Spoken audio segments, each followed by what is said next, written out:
vasoactive amines, histamine and serotonin. The two major vasoactive amines, so named because they have important actions on blood vessels. Why that is histamine and serotonin? Why histamine and serotonin is very important major vasoactive amines means they have important actions on the blood vessels. Now, these histamine and serotonin are stored as preformed molecules in cells and are therefore among the first mediators to be released during inflammation. They are the first mediators to be released during inflammation. The richest sources of histamine are the mast cells that are normally present in the connective tissue adjacent to the blood vessels. It is also found in blood basophils and platelets. Histamine is stored in histamine is stored in mast cell granules and is released by mast cell degranulation in response to a variety of stimuli, including 1. Physical injury such as trauma, cold, or heat by unknown mechanisms, and the second one is binding of antibodies to the mast cells, which underlies immediate hypersensitivity, that is allergic reactions, and the third one is due to the products of complement called anaphylotoxins. Example C3A and C5A, which will be described later. Antibodies and complement products. Please remember, antibodies and complement products bind to specific receptors.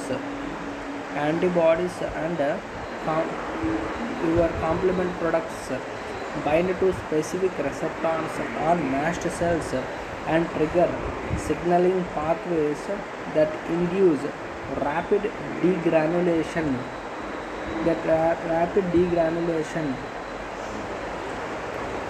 In addition, leukocytes are taught to secrete some histamine releasing proteins, but these have not been characterized. In addition, leukocytes are taught to secrete some histamine releasing proteins, but these have not been characterized. Neuropeptides, for example, substance P, and cytokines, example interleukin 1, interleukin 8, may also trigger release of histamine. May also trigger release of histamine. May also trigger release of histamine. Neuropeptides and cytokines may also trigger release of histamine. Your histamine releasing proteins and your neuropeptides and cytokines all will trigger the release of histamine. Histamine causes the dilation of arterioles and increases the permeability of the venules.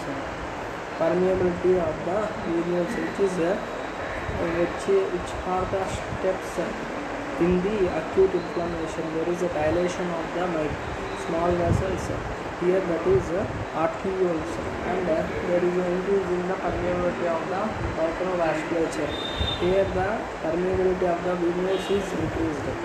Histamine is considered to be the principal mediator of immediate transient phase of increased vascular permeability, producing interendothelial gaps in venules as described earlier. Its vasoactive effects are mediated mainly via binding to receptors called H1 receptors.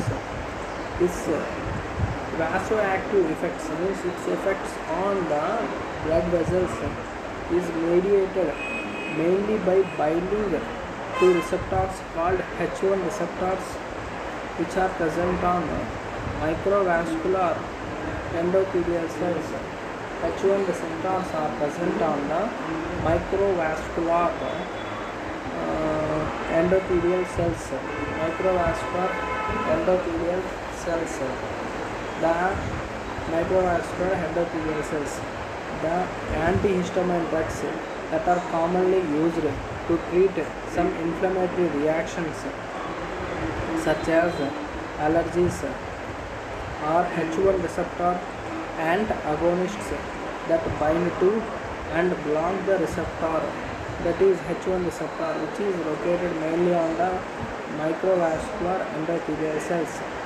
Histamine also causes contraction of smooth muscles. Histamine also causes contraction of some smooth muscles. Serotonin, which is nothing but your 5-hydroxytryptamine, is a preformed